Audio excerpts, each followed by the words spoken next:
বাড়িতে কেউ ছিলেন না, সেই সুযোগে দাসপুরে চুরি।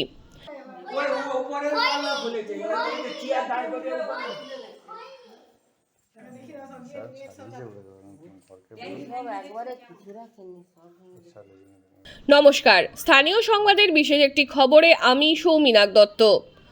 আবার দাসপুরে চুরি। বাড়িতে কেউ ছিলেন না, সেই সুযোগেই বাড়ির তালা ভেঙে চুরি হলো এক পরিবারের। তবে ঠিক কবে চুরি হয়েছে জানা যায়নি। বাড়ির মালিক শ্রীকান্ত মণ্ডল, স্বর্ণশিল্পী, দাসপুর থানার চকচাইপাটে বাড়ি। স্ত্রীর সঙ্গে বনিবনা না থাকার কারণে তিনি 10 বছরের ছেলেকে নিয়ে বিলাসপুরেই তার কর্মস্থলে থাকেন। 4 জুলাই বাড়িতে তালা দিয়ে তিনি চকচাইপাট থেকে বিলাসপুরে চলে গিয়েছিলেন। সোমবার বিকেলে তিনি খবর পান বাড়ির তালা ভেঙে চুরি হয়েছে। ওই খবর পাওয়ার সঙ্গে সঙ্গেই তিনি বিলাসপুর থেকে চকচাইপাটের উদ্দেশ্যে রওনা দিয়েছেন। শ্রীকান্তবাবু বলেন, বাড়ি পৌঁছেই আমি থানায় অভিযোগ জানাবো। পুলিশ জানিয়েছে, অভিযোগ জানালে তদন্ত শুরু করবে পুলিশ।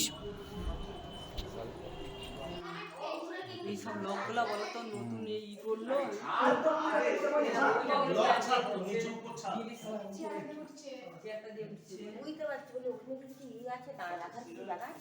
ভাবছে মানে রাখছে কিছু ভেবেছে ভাবছে যে অন্য কিছু কিছু দেখছে ভেবেছে মনে এই যে কিনা সিগারেট পড়ে আছে দেখো এই যে খেয়ে দেখতে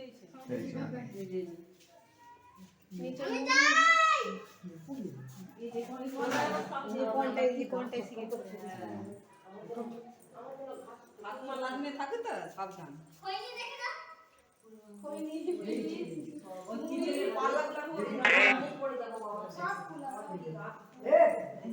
हनुमान ज्ञान